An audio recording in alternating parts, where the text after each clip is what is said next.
안녕하세요 여러분. 오늘은 1월에 제가 산 책들을 소개하고자 합니다. 새해 복 많이 받으시고요. 먼저 소설로는 물의 모사입니다.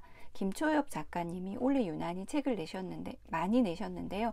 이 책은 물의 모사라는 독재 국가의 이르슈리라는 지역에 대한 이야기입니다.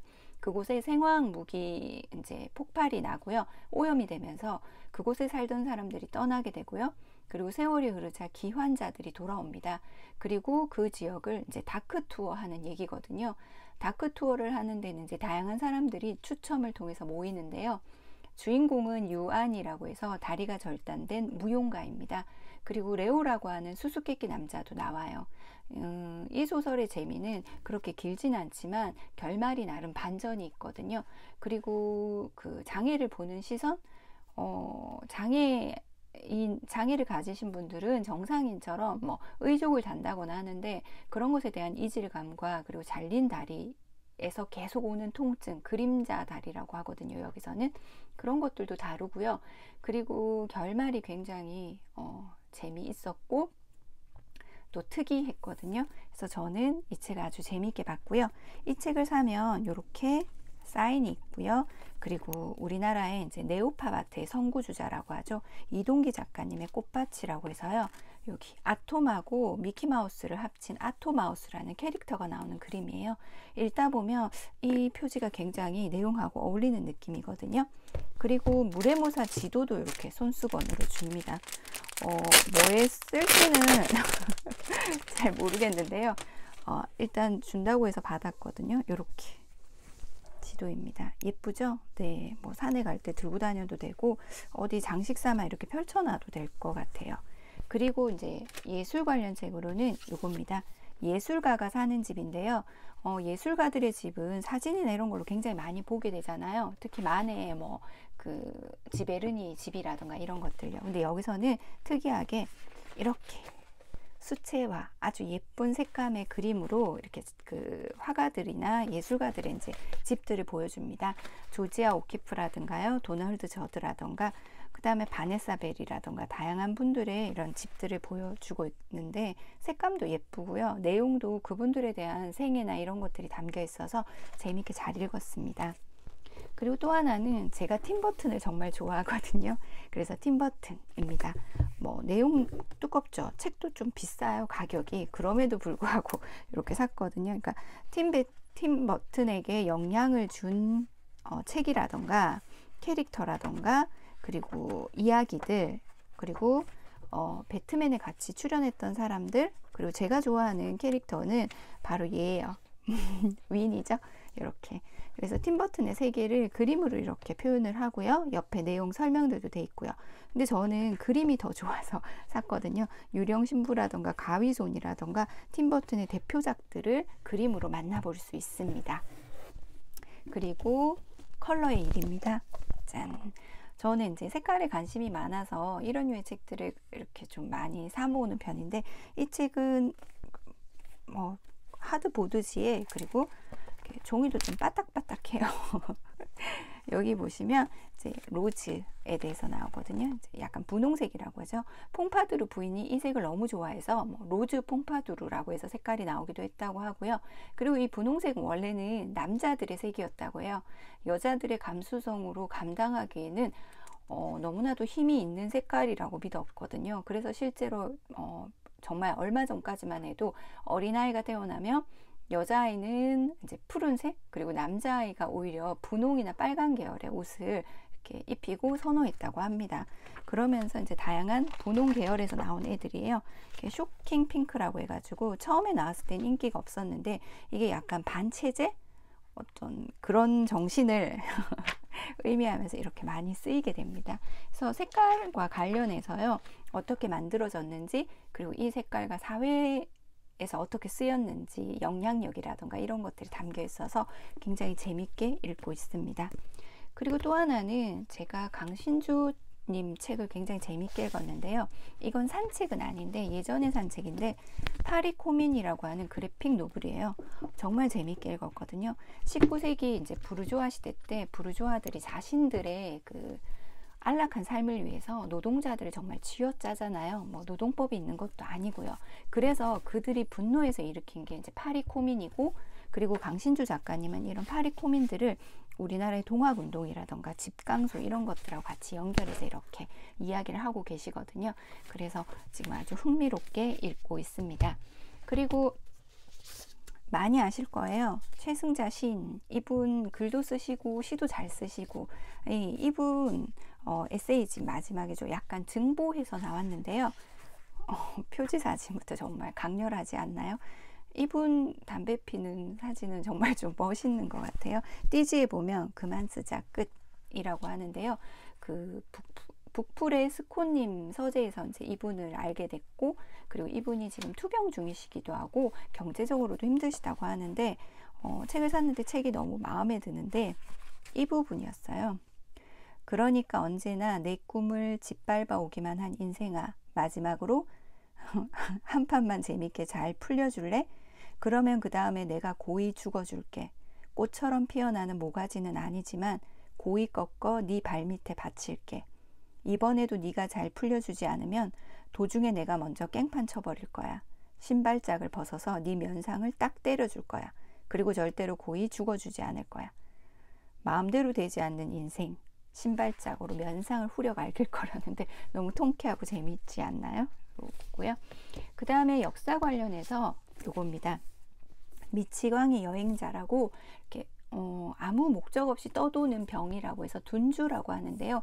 이게 그 19세기쯤에 프랑스, 이탈리아, 독일 등에서만 발발했다고 해요. 그래서 이 병이 실제로는 프랑스나 이쪽 나라들은 징집제가 있었고요. 그리고 전운이 감돌았고요. 그리고 굉장히 억압된 사회였고요. 그리고 또 그 전까지만 해도 이렇게 농노들이라고 하죠. 농부들은 성주나 영주에게 귀속돼서 마음대로 이주의 그 권리가 없었거든요. 그래서 그런 억압받는 상황에서 탈출하고 싶어서 미친 듯이 걸은 게 아닌가라고 이제 이 작가분이 말씀하시거든요.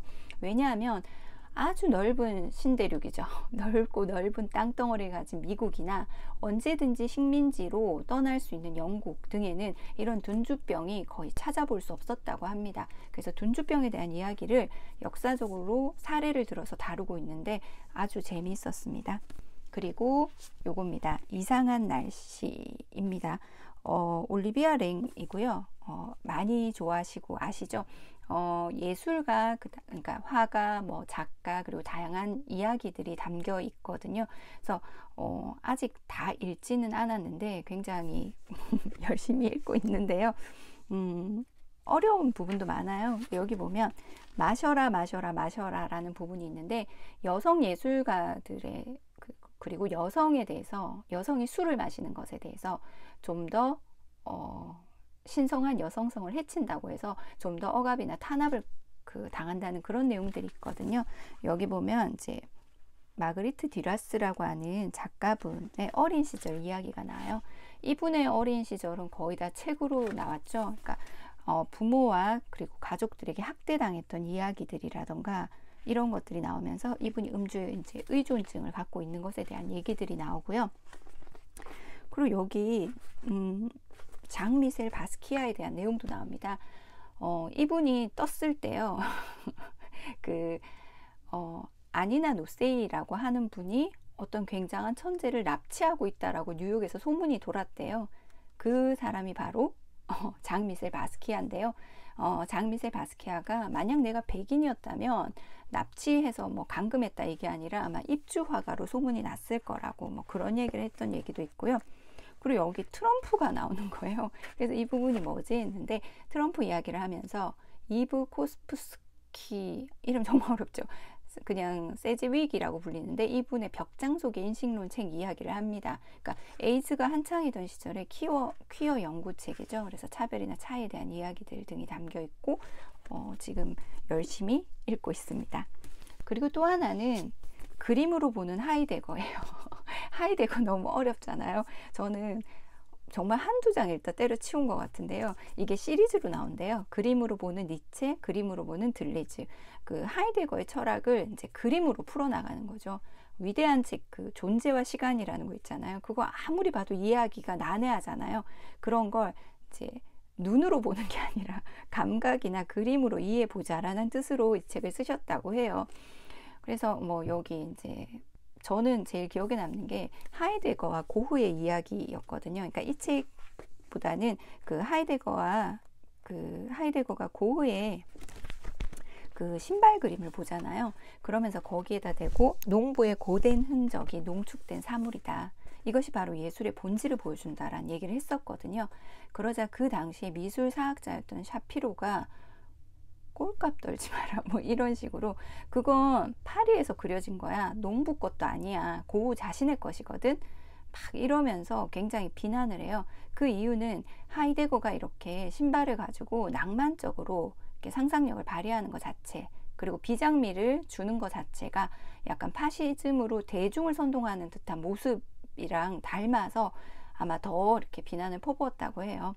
그러면서 하이데거가 철학을 하는 것은 별을 향해 가는 것이라고 했거든요. 세상에서 가장 유명한 별은 고흐의 별이 아닐까요? 그래서 저는 어쩌면 일맥상통하는 게 아닌가. 그래서 어렵지만 진짜 어려워요. 저는 열심히 조금씩 읽고 있습니다. 그리고 또 하나는 짠, 요겁니다. 우리는 지금 문학이 필요하다. 정말 두껍죠. 저 이렇게 두꺼운지 몰랐거든요. 그러니까 어떤 작품들이 우리에게 어떤 걸 남겼는지를 발명이란 이름으로 얘기해요. 예를 들면 뭐 단테의 신곡이라던가 뭐 다양한 책들, 우리가 알고 있는 고전도 있고요. 그 다음에 뭐 다양한 책들이 나오거든요. 이 중에서 제가 좀 읽다가 이제 관심이 있었던 내용이 이 부분입니다. 짠, 버지니아 울프 이야기예요.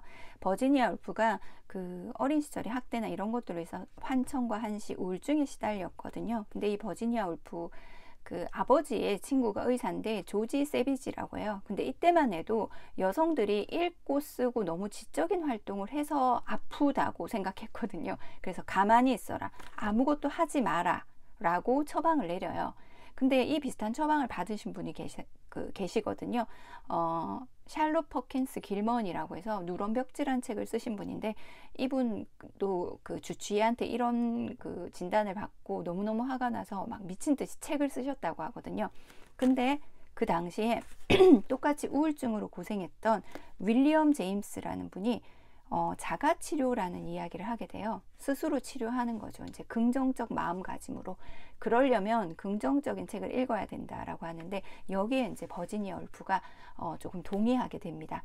근데 그래도 이렇게 낫질 않았어요. 그러다가 이제 윌리엄 제임스가 의식의 흐름, 뇌를 그냥 어떤 생각의 흐름에 놔버리라고 하거든요.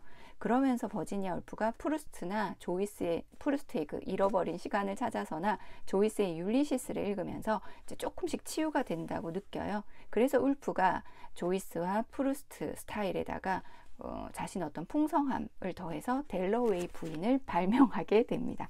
이런 식으로 굉장히 많은 내용들이 담겨 있어요. 그리고 워낙 유명하죠. 이 책은 북풀의 미미님 소개로 사게 됐거든요. 여성과 강기입니다. 제가 최근에 마녀 관련 책을 많이 읽었는데요. 시대의 약자에게 화풀이하는 것도 있었지만 그 후에도 여전히 여성은 나약한 존재, 정신적으로 미약하기 때문에 히스테리, 신경증, 그 다음에 노처녀가 되면 미친다. 뭐 이런 내용들이 많고, 그리고 가족의 동의하에 막 강제로 감금되고 이런 분들이 굉장히 많았어요. 그러니까 남성에게는 예술성이자 뭐 예술성의 발현으로 보이는 것도 여성의 모습으로 보면 그렇게 보이지 않았던 거죠. 그래서 이 책 굉장히 기대되고 재미있게 읽을 예정입니다. 그리고 또 하나는 제가 저희 어머님 책으로 샀거든요. 혹시 이렇게 나이가 드신 분들은 색칠 공부가 굉장히 좋다고 하는데 색칠 공부가 사실은 너무 그 꽃도 많고 어렵더라고요, 어머니한테. 근데 짠 이런 게 있어서 하나 사봤습니다. 큼직큼직하죠. 진짜 화투 그림도 있고요. 조금 변형된 이런 그림도 있어요. 이렇게 있습니다. 뭐 그리셔서 찢어서 뭐 어디 벽에 붙여 놓으셔도 되고요. 그리고 또 하나는 이렇게 나이가 들면 글씨가 흐트러지더라고요. 저희 엄마도 굉장히 글씨가 예뻤거든요. 근데 어느 순간 손에 힘이 없으니까 이렇게 글씨가 허물어져요. 그래서 이렇게 어른들을 위한 펜글씨 이렇게 사봤습니다. 그리고 사은품으로는요, 요거예요. 그림책을 샀더니 요렇게 마리 로랑생 그림 달력이랑 뭐 요렇게 다양한 그림들이 이렇게 나와 있거든요. 그리고 또 하나는 저는 그 고흐 그림을 선택했거든요. 아몬드 나무인가요? 자신의 조카가 태어났을 때 그려준 그림이라고 해요. 이렇게 물을 부어서 마시면 예쁠 것 같아요. 이렇게 찻잎이 떠다녀도 예쁠 것 같은. 자, 이렇게 해서 제가 1월에 산 책들을 소개해 드렸습니다. 그럼 안녕. 봐주셔서 정말 고맙습니다.